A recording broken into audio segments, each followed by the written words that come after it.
सन 1947 की 15 अगस्त की रात दिल्ली के लाल किले के प्राचीरों से एक आवाज गूंजी जो इतिहास बदल देने वाली थी। At the stroke of the midnight hour when the world sleeps, India will awake to life and freedom. ये शब्द थे पंडित जवाहरलाल नेहरू के, जो उस रात भारत के पहले प्रधानमंत्री बनने जा रहे थे। लेकिन ये कहानी सिर्फ उस एक रात की नहीं है। ये कहानी है एक ऐसे व्यक्ति की जिसने अपनी पूरी जिंदगी इस सपने के लिए दे दी कि भारत आजाद हो। जवाहरलाल नेहरू, जिन्हें बच्चे प्यार से चाचा नेहरू कहते थे, वो सिर्फ एक राजनेता नहीं थे। वो एक सपने देखने वाले थे, एक विचारक थे, और सबसे बढ़कर वो एक इंसान थे जिसके दिल में अपने देश के लिए अनंत प्रेम था। इलाहाबाद के एक संपन्न कश्मीरी पंडित परिवार में जन्मे जवाहरलाल का बचपन किसी राजकुमार से कम नहीं था। उनके पिता मोतीलाल नेहरू एक मशहूर वकील थे और घर में अंग्रेजी संस्कृति का बोलबाला था। छोटे जवाहर को इंग्लैंड भेजा गया पढ़ने के लिए। हैरो स्कूल और फिर कैम्ब्रिज यूनिवर्सिटी में उन्होंने वो शिक्षा पाई जो उस जमाने में सिर्फ अमीर घरों के बच्चों को मिलती थी। लेकिन जब वो भारत वापस आए तो यहाँ का माहौल कुछ और ही था।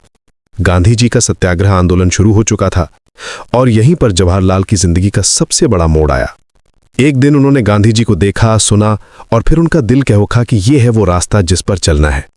सन 1920 में जब वो पहली बार जेल गए तो उनकी मां ने कहा था, बेटा तुमने तो हमारे घर की इज्जत मिट्टी में मिला दी।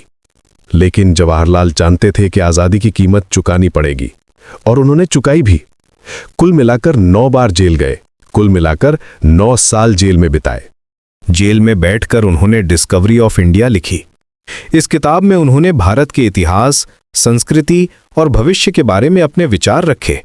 वो चाहते थे कि भारत सिर्फ अंग्रेजों से आजाद ना हो, बल्कि अंधविश्वास, जातिवाद और गरीबी से भी आजाद हो। उनकी बेटी इंदिरा से उन्होंने जेल से जो चिट्ठियां लिखीं वो आज भी पढ़ी जाती हैं। उन चिट्ठियों में एक पिता का प्यार था, एक शिक्षक की समझदारी थी और एक देशभक्त का जुनून था। वो इंदिरा को समझाते थे कि दुनिया कैसे काम करती है, इतिहास क्या सिखाता है और भविष्य कैसे बनाना है। फिर आया वो दिन जब भारत आजाद हुआ, लेकिन खुशी के साथ साथ दुख भी था। देश का बंटवारा हो रहा था, लाखों लोग अपना घर छोड़कर भाग रहे थे, हिंदू मुस्लिम दंगे हो रहे थे और इस सब के बीच नेहरू जी को देश चलाना था। प्रधानमंत्री बनने के बाद उनके सामने चुनौतियां थीं अनगिनत। एक तरफ देश को एकजुट रखना था, दूसरी तरफ विकास करना था। उन्होंने पंचवर्षीय योजनाएं शुरू की, बड़े बड़े बांध बनवाए जिन्हें वो आधुनिक भारत के मंदिर कहते थे। आईआईटी और आईआईएम जैसे संस्थान खोले, वैज्ञानिक सोच को बढ़ावा दिया। विदेश नीति में उन्होंने गुट निरपेक्षता की नीति अपनाई, न अमेरिका के साथ न रूस के साथ। भारत अपना रास्ता खुद बनाएगा।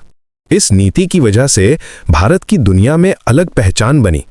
लेकिन हर महान व्यक्ति की तरह नेहरू जी की भी कुछ कमजोरियां थीं।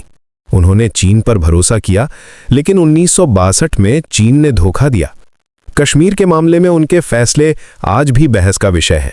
कुछ लोग कहते हैं कि वो बहुत आदर्शवादी थे, प्रैक्टिकल पॉलिटिक्स कम समझते थे।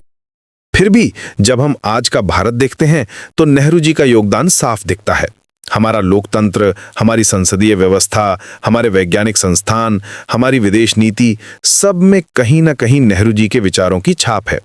27 मई 1964 को जब वो इस दुनिया से चले गए तो पूरा देश रो पड़ा था। लाखों लोग उनकी अंतिम यात्रा में शामिल हुए थे। वो सिर्फ एक प्रधानमंत्री नहीं थे, वो भारत के सपनों के वास्तुकार थे। आज जब हम 21वीं सदी के भारत में जी रहे हैं तो कभी कभी सोचते हैं कि नेहरू जी आज होते तो क्या कहते। शायद वो कहते कि भारत ने तरक्की तो बहुत की है, लेकिन अभी भी बहुत कुछ करना बाकी है। गरीबी अभी भी है, अशिक्षा अभी भी है, और सबसे बड़ी बात, वो एकता जिसका सपना उन्होंने देखा था वो अभी भी पूरी तरह से हासिल नहीं हुई है।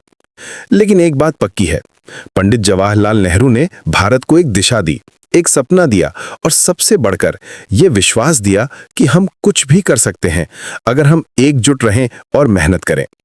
उनकी कहानी सिर्फ एक व्यक्ति की कहानी नहीं है, ये आजाद भारत के सपनों की कहानी है।